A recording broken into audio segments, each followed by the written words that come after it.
come together and we set our mind to task for something, doctors told me I had a 5%, 10% chance to live. Didn't matter, right? All I cared about and all that mattered to me was that I had an opportunity and that I knew what my enemy was. And from there, it was just game over, right?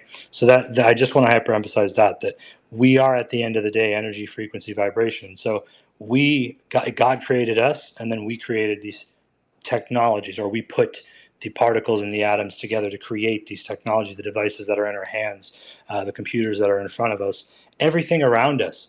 And so when you cognitively understand that all particles and all energy is conscious, it changes the whole entire game. Because what that means is the energy you put out is the energy you receive. And if you just simply comprehend that point right there, then it's game over for them, because they don't know and they can't and they don't feel that. And they actually envy us because of it. So they have to control because it's the only thing that they know. Go ahead. Michael, real quick, I know we got some hands we got to get to, but there's a couple of requests coming in, so we might need to drop a few people down. Yeah, I was gonna suggest I'll just drop off, guys. I appreciate you allowing me to come in and comment. No. You stick around. You're actually commenting. There's a few people that we can drop down that have no problem. And like Chris won't mind if I drop him down and bring him back up in a minute. So yeah, let's keep this going. Yuri, what up, man? And yeah, let's go to Daffy, and then again, let's just remember, guys, let's try to keep it on task and on conversation, and just don't too long-winded, but at the same time, say what you got to say, and please share and retweet the space. Michael, you are the most tenacious man I have ever met. My question is for Michael, so please don't drop him down. But I wanted to just say my hand went up because you mentioned Judy Woods, and I watched her really, really detailed, stale almost, but extremely convincing detailed video on the 9/11, the whatever technology, microwaves and all that stuff. So I want to go watch that again. And then I just wanted to say about the Ericsson report. I just got it yesterday. I have not had a chance to read it because I'm sitting here doing my nails while I'm listening to the spaces. But I'm going to read it this evening and tomorrow, because I understand it's very lengthy. But I wanted to ask if there's a chronology or bullet point list or flow chart with all these dates, because I can work that up tonight, actually. I do have one for the Trump admin and for the National Security Administration and like those major blurbs and points, and I can just kind of commingle that with the Ericsson timeline. So yeah, I can definitely do that. It's helpful to have like a visual for me personally, because I like to do a reconnaissance of something before I read it. That's a good idea. And then I read it, and highlight everything or scratch or make annotations. Appreciate your patience. So that would be helpful for me, and I'm sure everybody who likes that same kind of research style. Oh yeah, I'm totally visual. So here's the thing, right? Now that we're actually getting people to commit to read, the design and the way we put it together, right, is utilizing data points analysis and mainly game theory, because realistically we're trying to remove the emotion from it and just straight up the data and the timeline and the facts. And it's worked very well because it's brought forward the people, the whistleblowers, which is what we were targeting. And now we've got the whistleblowers, but now it's a matter of like, okay, now we need the people to go out and actually read it. And so I'm working on a different iteration of it where it'll be a lot more, comprehensive, but the only way it improves is through feedback. And the feedback loop is probably the most important thing. Just when it becomes something like General Flynn was saying, it's so complex and it touches on literally everything, goes all the way back to the 1900s and even further back from that. It's intimidating. But in all reality, right, a lot of people told me, like, you should dumb down the report. You should do an Ericsson report for dummies. And I thought about it for a long time.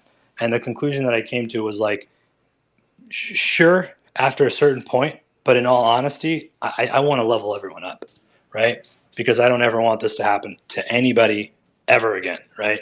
And it's not just us in this country. It's, you know, all the Five Eyes nations, which turns into 14 Eyes, which turns into 6.5 billion people worldwide. So it's massive.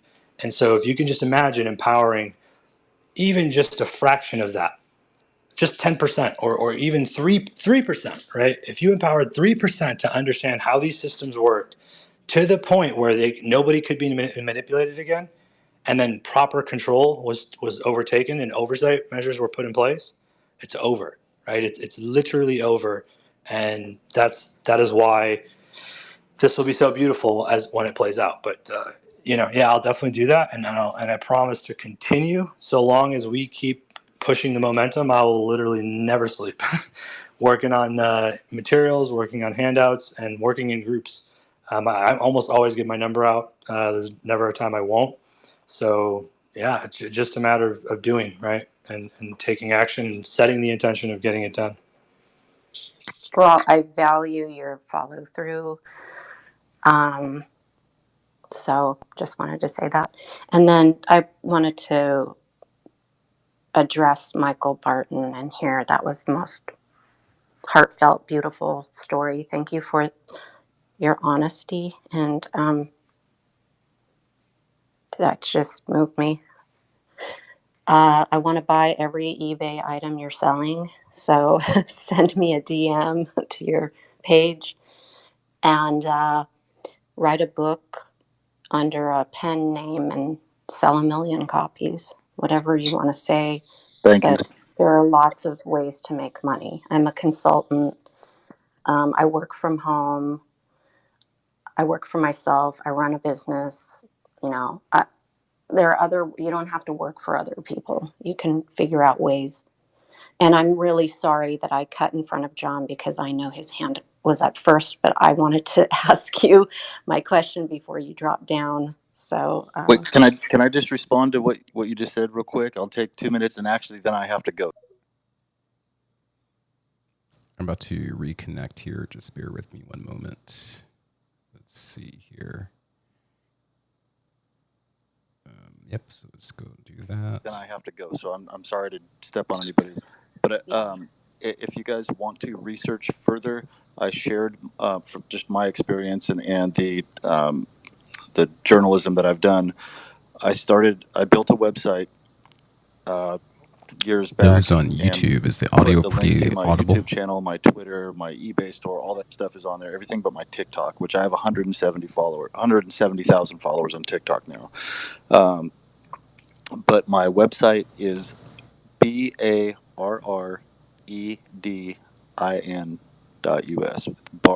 Barredin.us. I'll just say it again real quick. barredin.us. There's a link to it in the comments here. All right, thanks, and Kevin. If anybody just, I've put a lot of time and effort and sacrifice into doing that. I've lost everything in my life doing what I'm doing. So just watching the videos and researching what I've talked about, I've interviewed FBI agents, whistleblowers, CIA, NSA, people that I've become friends with, a particle physicist that worked at CERN, that blew the whistle on CERN. So all of that is there, a whole bunch of on the ground documentation, and not just of that. I was covering the election fraud and all kinds of other stuff too. So all of that there is on my website. And thank you for the accolades, because it really does help, like he was saying, keep my vibrations up. I was pretty low earlier today. It's a struggle making it through this every day. And like I said, it directly correlates to why we have 20 veterans a day committing suicide since the Patriot Act was enacted, which, if you add that up, that's close to 150,000 veterans that have committed suicide because of these targeting programs since the Patriot Act was enacted. And it also has to do with the 2009 Obama Brain Initiative. You guys could do some research on Yep. that. Yeah, exactly. And Yep. and that's I'll go ahead and go. I'll shut up. no, you're Thank good. you You're guys. good. You can put it up in the nest. Just make sure you keep coming back. Is all I'm saying, because this is a community that I've intended on building, and will build. And the thing of it is, we've always said that we want to set a goal to task of helping the veterans and giving back, because that's kind of the whole point of this report.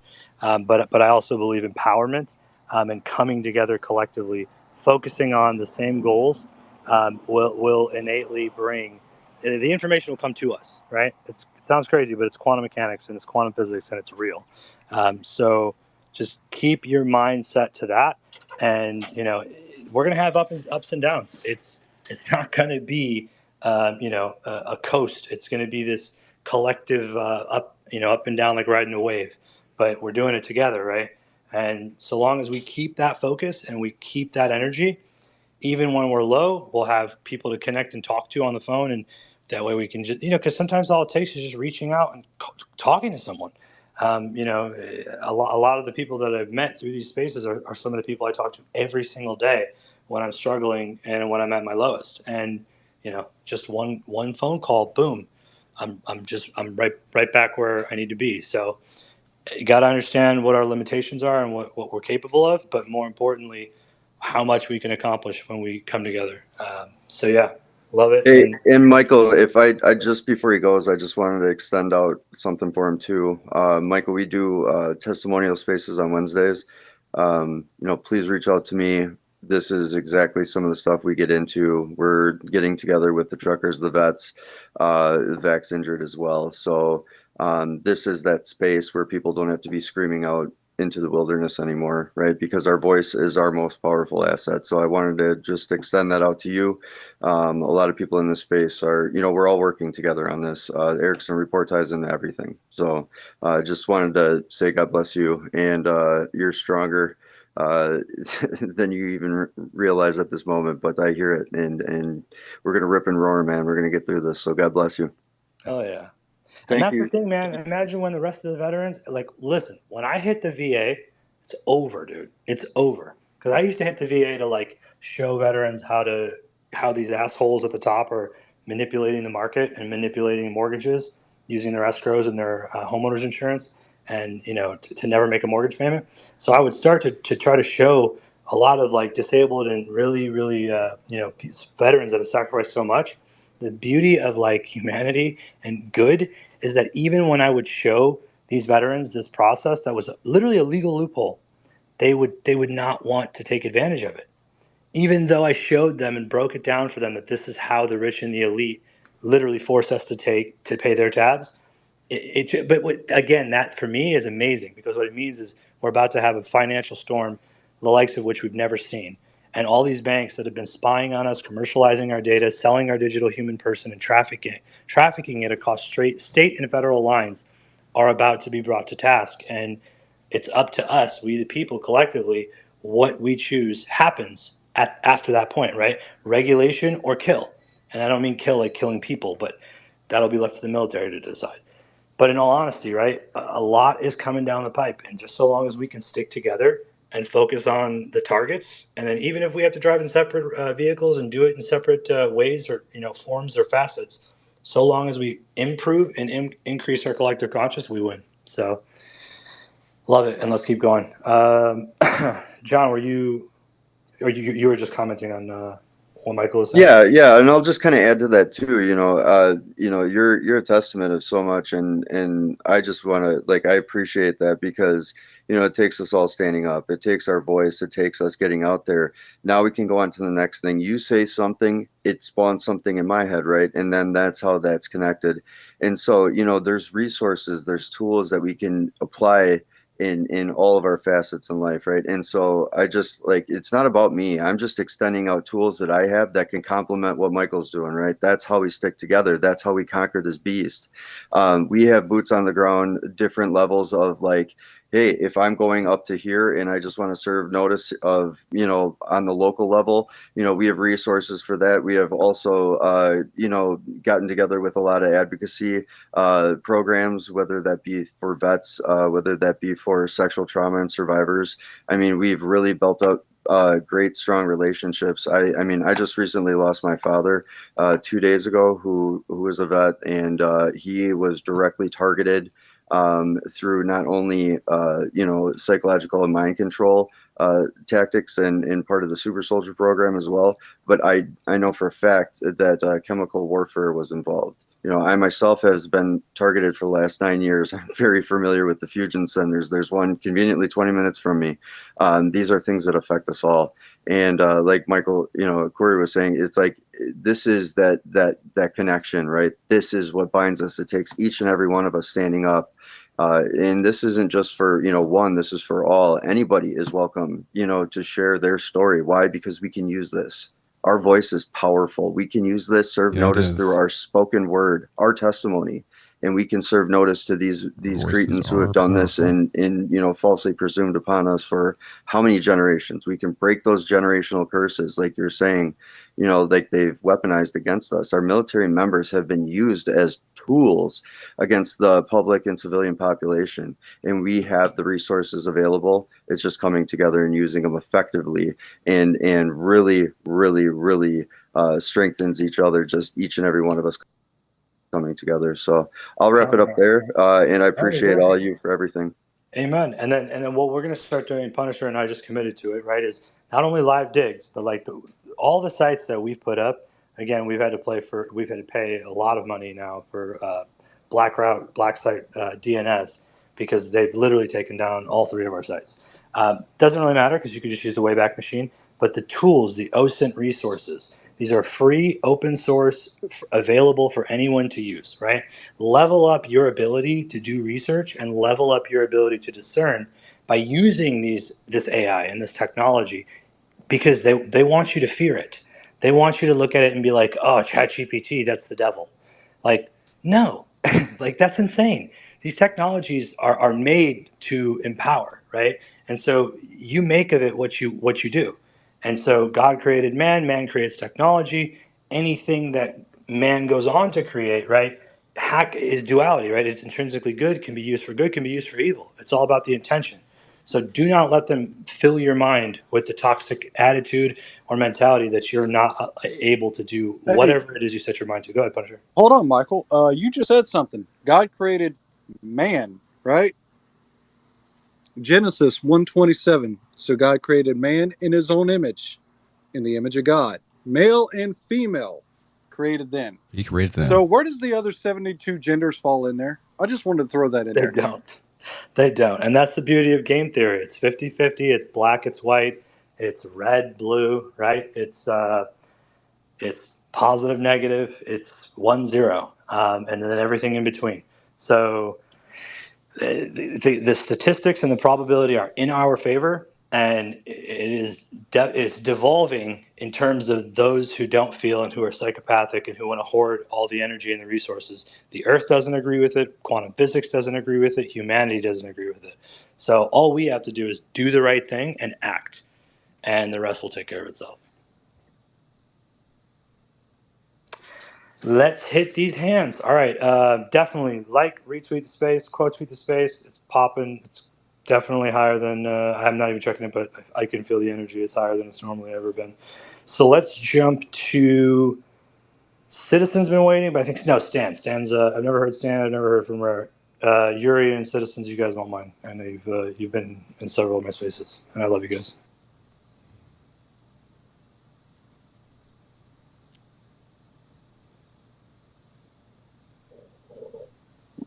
So is he there or me? Sounds like it's your okay, cool. your floor. Yeah, I want to comment on some stuff, because one thing, whenever I see 9/11, let me give you some history. I served from 91 to 98 in the Navy as an avionics engineer. I worked on pretty much everything in aviation, and my dad's a pilot. So, like, as soon as 9/11 happened, I was like, Yeah, what, like, a buddy woke me up.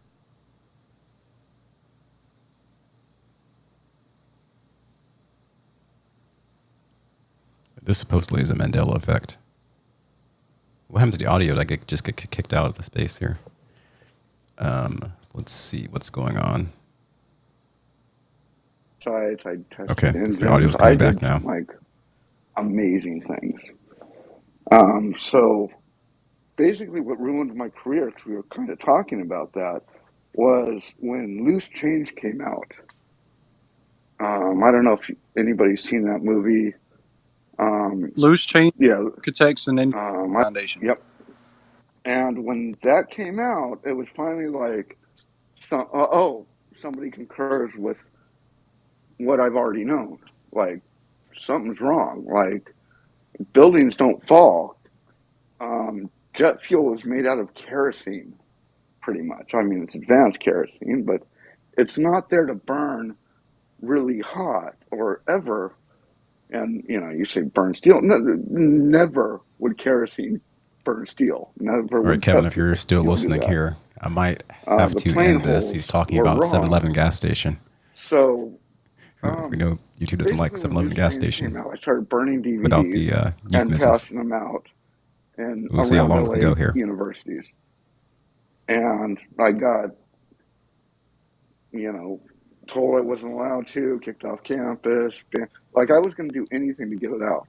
I've done that on social media several times. This is by no means my first account. And so I love this space because I love that you're waking up so many people. And I know what it's like to be banned, be removed, be whatever. I mean, I get these jobs, and then 3 days into it, like, I'm sorry, you can't stay here, because they were in an aviation field or for a big company. So I know what it's like to be totally fucking removed from society. And being a journalist is something I've never wanted to do. Being on social media was, this is something fun to poke at other people. It was never, but, since You do a little trolling. yeah, I troll a lot. If you ever see my account. Yeah, I always kind of thought it was fun. But now, like, I got shadow banned to death the other day, and I still am. And because I'm starting to speak out more. I was one of the guys that kind of digged in the background. I was much more into, like, Reddit conspiracy and things like that, and not as much Twitter. But yeah, I dig and I post stuff and I get banned. I create a new account and I post stuff and get banned, create a new account.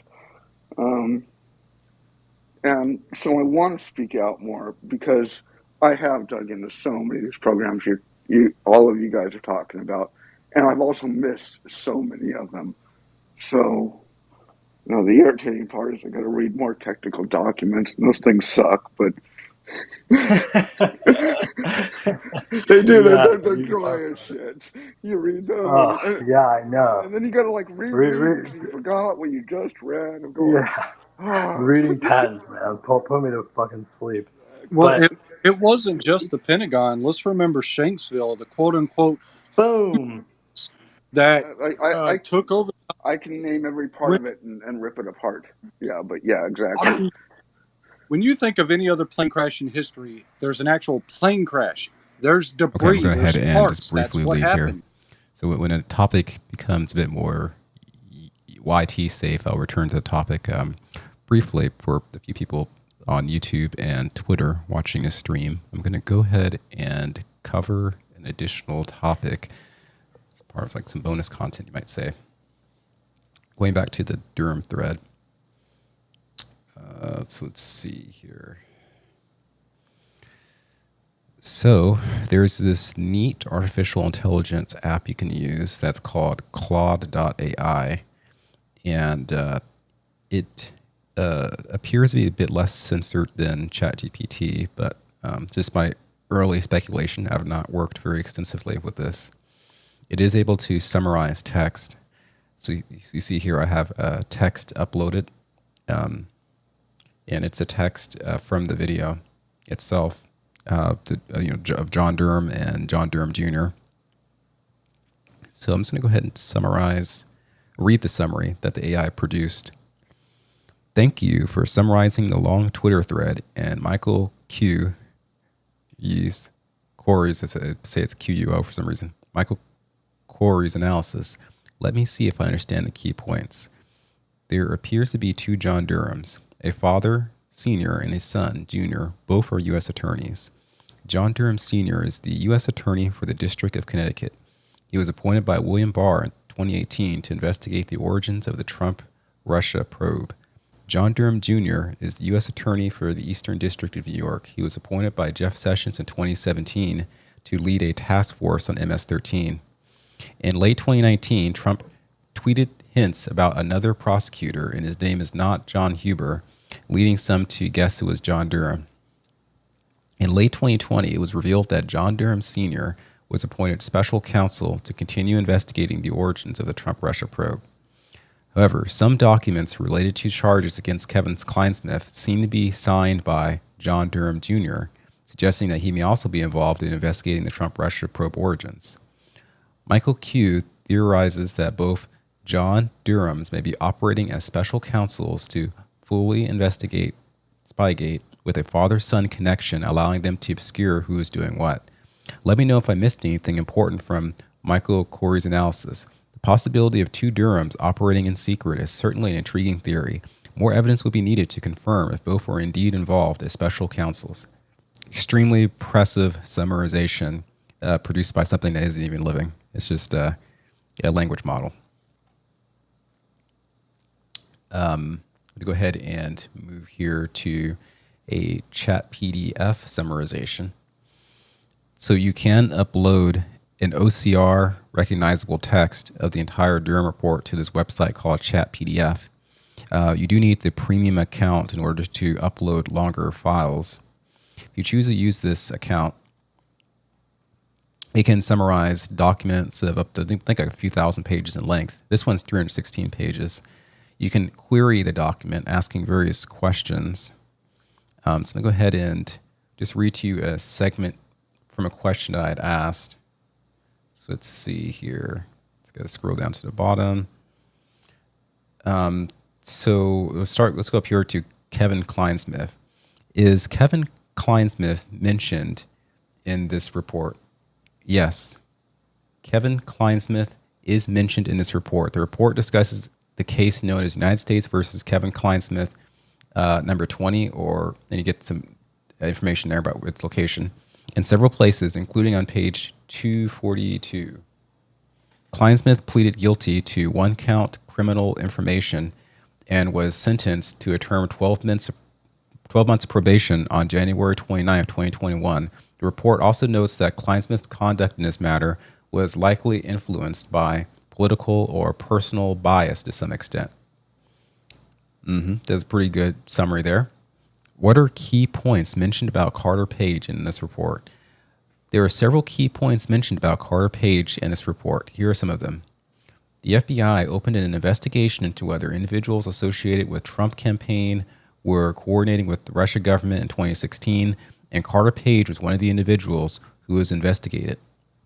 The FBI obtained Foreign Intelligence Surveillance Act warrants to surveil Page October 2016, January 2017, April 2017, and June of 2017. The FISA application to surveil Page was based in part on information from the Steele dossier, which contained allegations of collusion between the Trump campaign and the Russian government. The FBI's investigation into Page was based on his contacts with Russian officials and his trip to Moscow in July 2016. The FISA application to surveil Page contained errors and omissions, including the omission of the information that Page had previously provided the CIA and inclusion of inaccurate information about Page's relationship with another government agency. The FBI continued to investigate Page even after the FISA warrants expired, and the investigation was closed September 2017. The report concludes that the FBI's handling of the FISA applications to surveil Page was antithetical to the heightened duty of candor that is required of the government in ex parte proceedings. And that's like page 415 towards the end. So a very good just analysis of Page's role in the whole thing and exactly what the suspicion was by Durham of FBI misconduct. So let's see. Then I have the actual document from the Honorable Lindsey Graham and the Honorable Dianne Feinstein, if you believe those are honorable. In addition, this document was written to Nadler and Jordan, signed by Barr, as you see down here. So this is the document that Michael Corey alleges could indicate that there are two Durhams involved. And it has to do with this language starting from here. In advance of the presidential election, I decided to appoint Mr. Durham as a special counsel to provide him and his team with the assurance that they could complete their work without regard to the outcome of the selection. Accordingly, on October 19, 2020, I appointed Mr. Durham with the powers and authority of special counsel under the regulation of the Department of Justice. So you have something that occurred, and then you have accordingly something else occurred. But the type of thing that occurred appears to be very similar in these circumstances. So here he decided to appoint Mr. Durham, and then here he appointed Mr. Durham. So this tricky use of language could be hiding that there are two individuals who had been appointed. I think that's Michael's theory, which is very interesting. And so now at this point, we're just going to go ahead and check back into the live stream to see if they're still talking about 7-Eleven gas station or if they had moved on to a different topic. You know, you had a missile just hit them right in the budget office, killing 100. Okay, they're still talking about 7-Eleven gas station. So for those who are watching on YouTube, do you guys have any questions so far? You can just put in the chat. I'll be able to see your chats.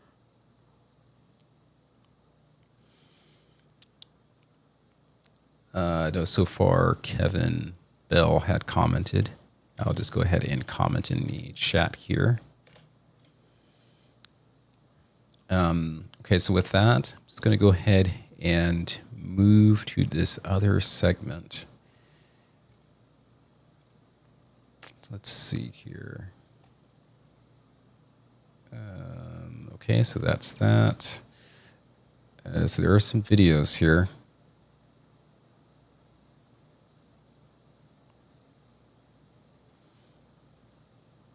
Yes, I think if I drag the video over, the sound should still work. So I'll go ahead and try doing that. Let's see if this sound is picked up here.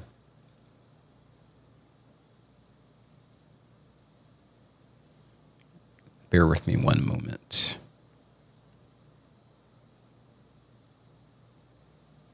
Mr. Trump, or my thoughts about Mr. Trump. Mr. Barr appointed you special. So it looks to be working. Mr. Barr appointed you special counsel, is that correct? Okay. So we're going to go ahead and play this clip here. So here we have an individual in a House Judiciary Committee questioning John Durham. And he basically kind of describes an insult that Trump made towards Barr. And then he kind of queries John Durham to get where he's at in terms of the bias aspect of things. So let me just go ahead and drag this over to the screen. Okay, so now you can see this. So we're going to go ahead and play. Mr. Trump. Mr. Barr appointed you special. Mr. Barr appointed you special counsel, is that correct? That's correct. Mr. Trump has called Mr. Barr a gutless pig, a coward, and a rhino. Which of those is correct? Which isn't? In my experience, none of those are correct. Very important point there. So Trump called Barr a coward and a pig and some other pejoratives. And then Durham basically to that says none of those are correct, meaning he wholeheartedly respects Barr. Now, on one hand, you can say he's in a pressure situation, so he can't really say anything other than that because of blowback. And on the other hand, you have to look at the intonation of his voice and how forcefully he says, none of those are correct, to try to determine like how intense that meaning is, which may tell you a bit about the relationship between former Attorney General William Barr and John Durham Sr. So the way I took it from the tonality of the voice is that like he's adamant that none of those are correct, which may mean that he's friendly towards Barr. Let's go ahead and play this part here again. Which of those is correct? Which isn't? In my experience, none of those are correct. In my experience, none of those are correct. Okay, so that is that clip. And now I'm just going to go to another clip. And this is a clip of Barr being questioned on a disagreement he had. I'm sorry, Durham being questioned on a disagreement he had with Barr. A press release saying that you didn't agree with some of his. Did AG Barr ask you to issue that press release? Absolutely not. Okay, who did? I made that decision. Do you want to know why or no? Actually, I wanted to know first, can you identify any other occasion which a special counsel has released a press statement questioning another special counsel or inspector general's report? Can you name one?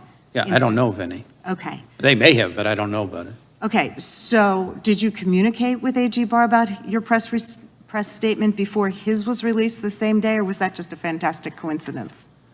Did I communicate with Attorney General Barr about what? About your press release questioning the IG's report. I told Attorney General Barr, I didn't ask his permission, I told him I was going to do it.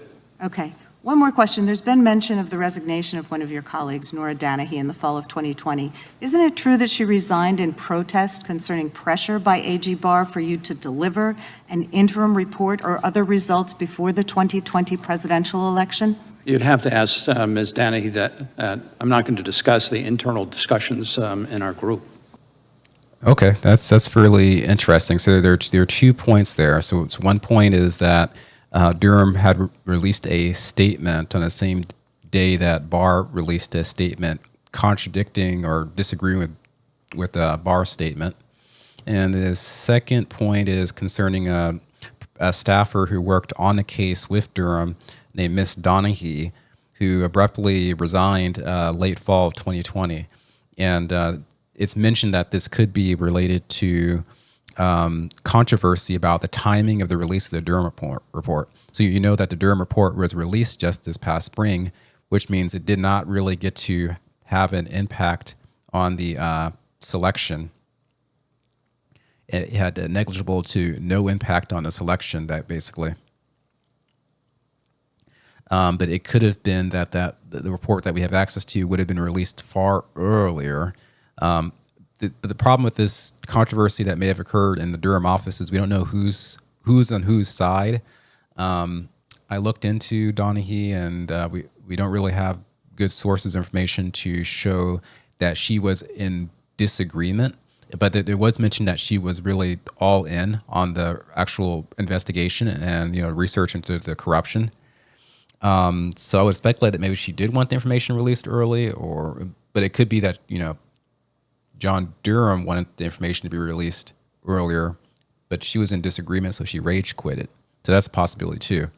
I haven't really been able to circle the square there to determine exactly what's going on. So there's that clip, and so then there's this other clip that is by Gates, and I'll say this one's probably the most impactful as far as just developing an opinion on Durham, like in his potential for bias. So let me just go ahead and let's go start this here. Okay. The gentleman from Florida is recognized. Yeah, I agree with Mr. Biggs. You've given us testimony today that you're disappointed that the FBI didn't cooperate more, right? That was your testimony. Said that. Yeah, so we're disappointed too, but the difference is when regular folks do things that are wrong and unlawful, there's typically greater effort to try to get those people before a grand jury to utilize criminal process where appropriate, not for other purposes. And it's just like, oh, well, Bill Priestep, the guy who might have set this whole op in motion, he just didn't want to talk to you about certain things, and you were real accommodating to that. And then Mifsud, the person who juices Papadopoulos to create this predicate that you find improper. You guys, I mean, did you ever know who his lawyer was, Mifsud's lawyer? Talked to his lawyer in Europe. I don't know if So wait, you could find the guy's lawyer, but you couldn't find him?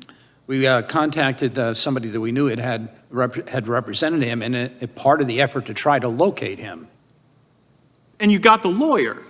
And then now you're sitting here in front of the judiciary saying you could find the guy's lawyer, but you couldn't effectuate the service of a subpoena because you couldn't find him? Well, do you know how first of all, silly that sounds? as you may or may not know, we wouldn't have the authority to serve a subpoena overseas. The lawyer didn't know where Mifsud was. He was in communication with him, but he claimed not to know where he was. And we were trying to arrange an opportunity to talk to Mifsud. Did you take possession of 2 BlackBerry phones from Mifsud in any way? There were phones that were provided to us by so you could find the Mifsud's phones, but lawyer. not the guy. Correct? Do you see how silly this looks? Like you found the lawyer, you found the phones, but the actual dude who got ordered by Western intelligence to go start this thing you couldn't find? It's kind of laughable. Yeah, that's the first profound point. So Misfit is somewhere overseas. Misfit has access to his attorney, who's supposedly, on a retainer, meaning Misfit's paying his attorney. Durham has access to Misfit's attorney. Durham somehow got access to multiple phones of Misfit. I'm not sure how this occurs. It's not really explained. All this stated, in no way was Durham able to directly get a hold of Misfit to do an interview. And then Durham gives the excuse of the way the United States law is set up. He can't subpoena people on different jurisdiction outside the jurisdiction of the United States. So it's a fairly profound point that Mr. Gates brings up here concerning the optics, like what it appears to the public. A very important key figure as far as the development of the Spygate campaign with the dossier and the naughty tapes, etc. So if Misfit's involved with the origin itself, a lot of effort and energy needs to be expended in the origin, trying to find out the contacts of Misfit, friends, in any way to develop additional understanding of how this began. That's the entire charge, of the probe itself.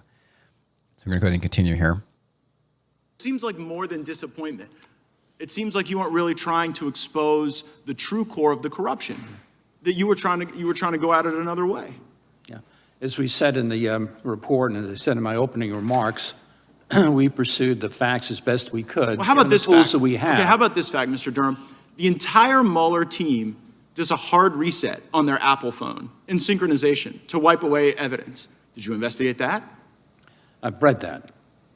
Well, why did you investigate it? Who gave the order on the Mueller team to wipe the phones? Yeah, that was not something that we were asked to look at, and we didn't. No, look that's at that. not true, Mr. Durham. That is not true, because I'm holding the document that authorizes your activity, and it specifically says the investigation of Special Counsel Robert Mueller. It's in Mr. Chairman, I seek unanimous consent to enter into the record the order that says that you're supposed to investigate these things. And so, like, whether it's the Mueller team, Mifsud, how about Azra Turk? Azra Turk, what's Azra Turk's real name? Do you know that?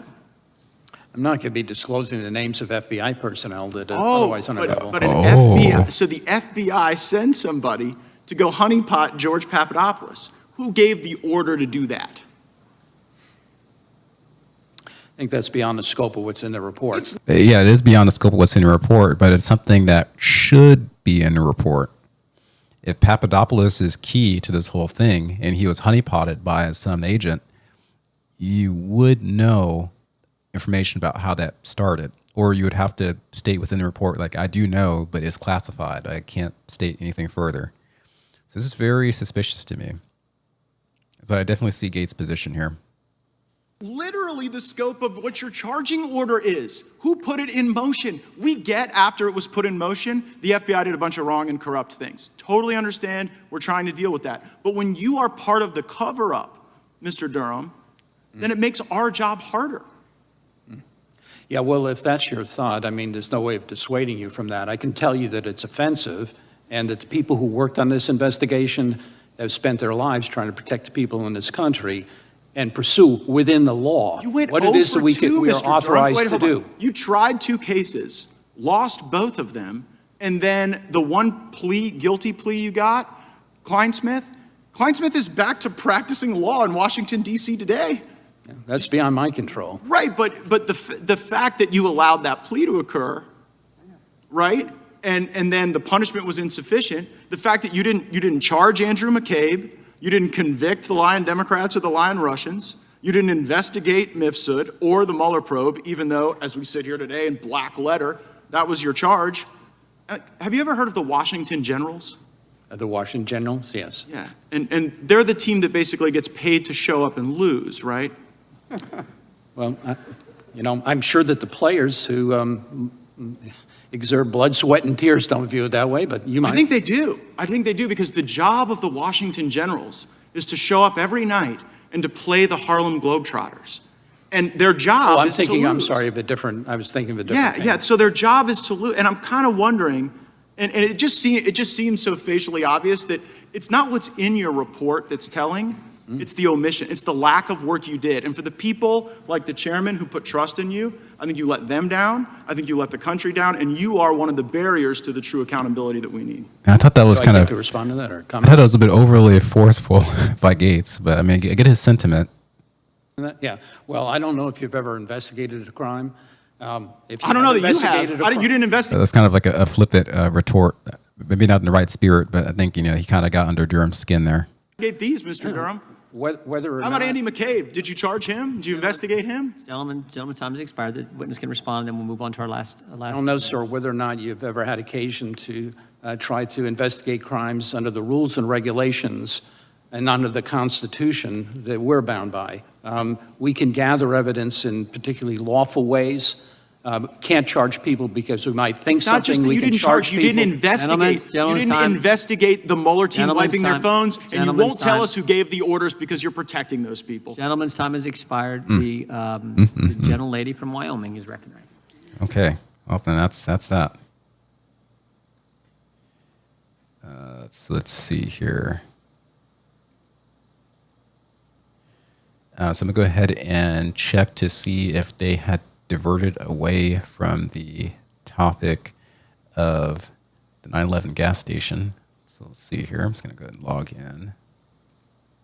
That doesn't directly affect me. It affects everybody. It affects everybody. And by showing people that you're willing to take that step and go there, right? That's exactly what Stan did. And boom, now everybody is seeing that. Now a few more people do it. And of course, right, if the help you need is financial, so be it, right? I'm not against that whatsoever. It's more or less just the defense, and that's more or less all I'm looking for. But yeah, I mean, we all have So to come. I'll extend this out, Michael. We do a think tank on Mondays. So Mondays, Wednesdays, Fridays, we do those steps. We can help you, show you how to empower yourself, and the differences. So you can armor up like Michael's talking about. So if you want to DM me, I can send you the info. What's the whole thing with teach a man to fish, or what's that saying again? Oh, I've just got to copy the space in here. Oh yeah, it's I forget exactly, but I'm paraphrasing. It's like instead of like teaching or bringing a man fish, teach him how to fish or something like that. give a man a fish, you feed him for a day. Teach a man to fish, you feed him for a lifetime. Oh yeah, fuck. And you know what? I think more or less, we've all been kind of going on about like how this is going to be great for the community aspect within the United States. And I think this is, and I'm not just using my case as an example. I think lots of people are dealing with this. I think it's so essential if we're going to effectively battle this beast system is to have a community mindset based on sound principles and not some, perverted political agenda. That's important. Yeah, of course. I mean, that's exactly why we've been doing what we've been doing for so long. But nonetheless, let's keep it going and flowing. And citizens, go ahead and push your information out there. I have no problem whatsoever with people supporting each other. I think it goes Godfroy, Yuri, Crazy Rare. I think Yuri was ahead of me. Okay. I was gonna ask also. They try to hit you with that 100,000 citizen just for like on paper like crime or like just talking or what exactly? So it was they tried to put me in prison, and by drumming up my bond for a misdemeanor, more or less. 100,000 for a fucking misdemeanor? Yeah, misdemeanor, That's and crazy. yeah. So they were going to throw me in prison, and you know. Okay, I'm going to go ahead and leave, closing down the space here. But thank you guys for tuning in. Space is still ongoing, and it may be ongoing for several more hours still. We have quite a bit to think about. As terms of my opinion concerning John Durham, so I present you that evidence of potential for bias. It's not clear. I was wondering if there could be a political difference between the son and the father. That could it be the son is a bit more establishment, whereas the son is less establishment and the father is a bit more establishment. Could we have that kind of division? Or could it be if they're all aligned politically? We don't really have interviews with the son to get a sense of his political stance on anything. But I am a bit concerned about the friendliness of Barr and Durham, just because we have seen the excessive bias of Bill Barr more towards the establishment or left wing. I guess we'll find out. We'll find out soon enough through omission that things not occurring, or through commission where new events occur, and then eventually we find that it does somehow link to John Durham Jr. So thank you guys for tuning in here. Have a good rest of the evening. Peace.